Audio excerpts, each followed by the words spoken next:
السلام علیکم دوستو، آج ہم جاننے والے ہیں قارون کا خزانہ اور اس کا انجام۔ دنیا کے کسی بھی خزانے کا ذکر قارون کے بغیر ادھوری ہے۔ بہت سے قصے، کہانیاں اور روایت قارون اور اس کے خزانے کے مشہور ہے، لیکن آج ہم آپ کو قرآن شریف اور کچھ حوالوں سے قارون اور اس کے خزانے کا واقعہ بتائیں گے، جسے پڑھ کر آپ کو ایک بہترین نصیحت ملے گی۔ آپ سے گزارش ہے اسے پورا ضرور سنیں۔ دوستو، قارون وہی شخص ہے جس کا ذکر قرآن مجید میں سبب حاصل کرنے کے لیے کیا گیا ہے۔ قارون حضرت موسیٰ علیہ السلام کے چچا بشر کا بیٹا تھا۔ وہ بچپن سے ہی بےحد حسین اور خوبصورت تھا۔ اسی وجہ سے بنی اسرائیل کے لوگ اسے منور کہہ کر پکارتے تھے، یعنی خوبصورت۔ جب قارون جوان ہوا تو بہت نیک لوگوں میں وہ شمار کیا جانے لگا، یہاں تک کہ وہ توریت کا بہت بڑا عالم بن گیا۔ قارون اپنا زیادہ سمے حضرت موسیٰ علیہ السلام کی خدمت میں گزارا کرتا تھا، اسی وجہ سے وہ توریت کا بہت بڑا عالم بن گیا اور وہ بہت اچھی آواز کا مالک تھا۔ وہ توریت کا خوبصورت انداز میں پڑھا کرتا تھا، اسی وجہ سے لوگ اس کا بہت ہی ادب اور احترام کیا کرتے تھے۔ قارون بھی حضرت موسیٰ علیہ السلام پر ایمان لے آیا، اور جب بنی اسرائیل کو قبطیوں کی غلامی سے آزادی ملی تو قارون بھی اپنی قوم کے لوگوں کے ساتھ مصر کو چھوڑ کر سرے زمین موعود کی طرف ہجرت یعنی رہنے کے لیے چل دیا۔ وہاں قارون کے حالات ایک دم سے بدل گئے اور اس کے ہاتھ میں بے شمار دولت آئی۔ دیکھتے ہی دیکھتے وہ اپنی قوم کا سب سے امیر شخص بن گیا۔ سود کا کاروبار کرنے لگا، لوگوں سے فصلیں خرید کر کئی مہینوں تک ان کو چھپا کر رکھتا اور پھر مہنگے داموں میں ان فصلوں کو بیچا کرتا تھا۔ پھر وہ ایسا امیر ہو گیا کہ اس کے خزانے کی چابیاں 300 اونٹوں اور خچروں میں لادی جاتی تھی، اور ہر چابی چمڑے کی ہوتی تھی، جو کہ ایک خزانے کی چابی ہوتی تھی۔ تاریخ میں لکھا گیا ہے کہ قارون سے زیادہ دولت اور شہرت کسی شخص کو نہیں ملی، جس کا ذکر اللہ تعالیٰ نے قرآن شریف میں کچھ اس طرح سے کیا ہے۔ بے شک قارون موسیٰ علیہ السلام کی قوم سے تھا، پھر اس نے قوم پر ظلم کیا اور ہم نے اس کو اتنے خزانے دیے جن کی کنجیاں اٹھانا ایک طاقتور جماعت پر بھاری تھی۔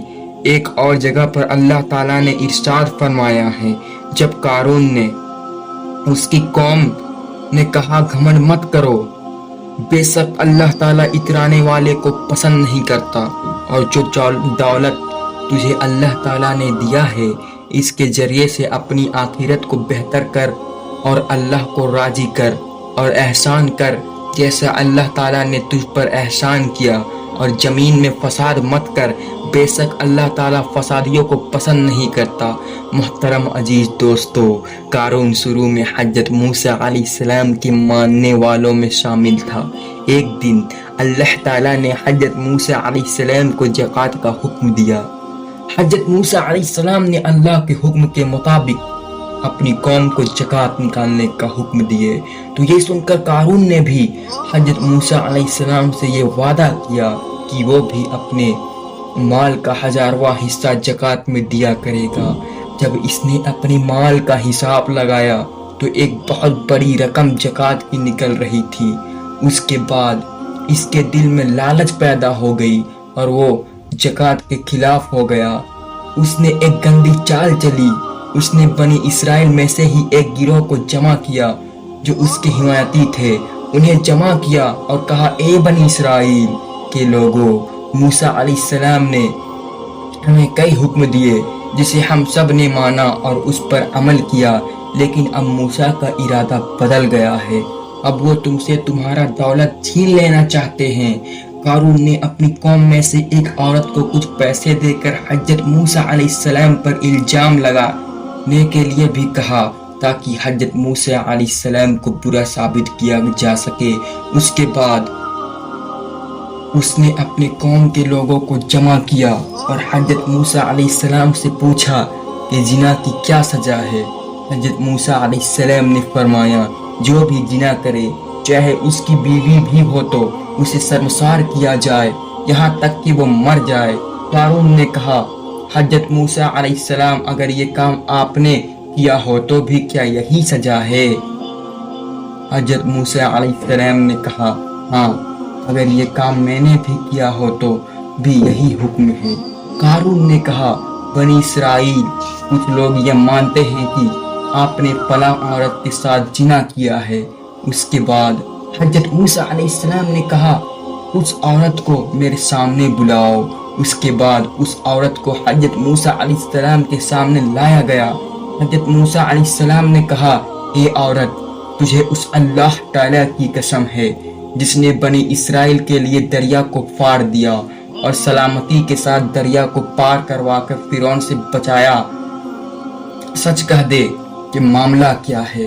حضرت موسیٰ علیہ السلام کے جلال سے وہ عورت سہم کر کانپنے لگی اور اس نے پورے مجمع کے سامنے صاف صاف کہہ دیا کہ اے اللہ تعالیٰ کے نبی مجھے قارون نے بہت دولت دے کر آپ علیہ السلام پر جھوٹا الزام لگانے کے لیے کہا ہے۔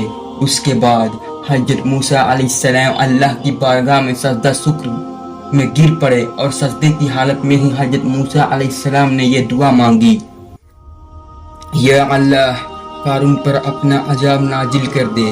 اس کے بعد وہ سبھی لوگ جو قارون کے ساتھ تھے وہ اس سے الگ ہو گئے اور حضرت موسیٰ علیہ السلام نے اللہ تعالیٰ کے حکم سے زمین کو حکم دیا کہ اے زمین قارون اور خزانے کو ختم کر دے۔ تو زمین پھٹ گئی اور قارون کا خزانہ جو اس کے ماننے والے تھے سب لوگ بھی پھٹ گئے، زمین میں دھسنے لگ گئے اور دیکھتے ہی دیکھتے قارون اس کا محل اور اس کا خزانہ سب کچھ اس زمین میں دھس گیا۔ جب یہ سب کچھ زمین میں دھس گیا تو زمین دوبارہ بند ہو گیا جیسے پہلے تھی۔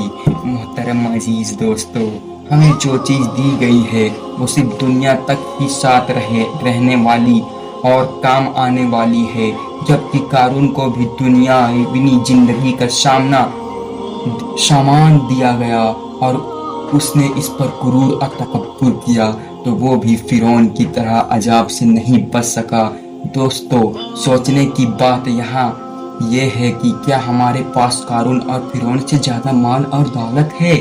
اور جس طرح فرعون کو اس کی دولت اللہ کے عذاب سے بچنے میں کوئی کام نہیں آئی، اسی طرح قارون کو حضرت موسیٰ علیہ السلام سے رشتہ داری اور اس کے خزانوں نے کوئی فائدہ نہیں دیا، تو ہمیں غرور کس بات کا ہے؟ یاد رکھو اگر ہم بھی ان کی طرح دولت اور شہرت پر گھمنڈ کرتے ہیں اور اپنے سے کم والوں کو نیچا دکھاتے ہیں یا پھر انہیں بری نظر سے دیکھتے ہیں تو ہمارا حال بھی فرعون اور قارون جیسا ہی ہوگا۔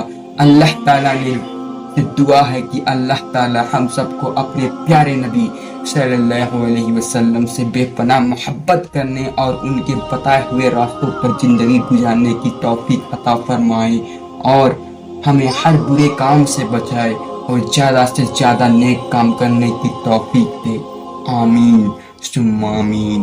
اگر آپ کو یہ واقعہ تھوڑی سی بھی پسند آئی ہو تو ایک لائک ضرور کرنا اور چینل پہ نئے ہو تو سبسکرائب کر کے جانا۔ پھر ملیں گے ایک نئے واقعات کے ساتھ۔ السلام علیکم ورحمۃ اللہ وبرکاتہ۔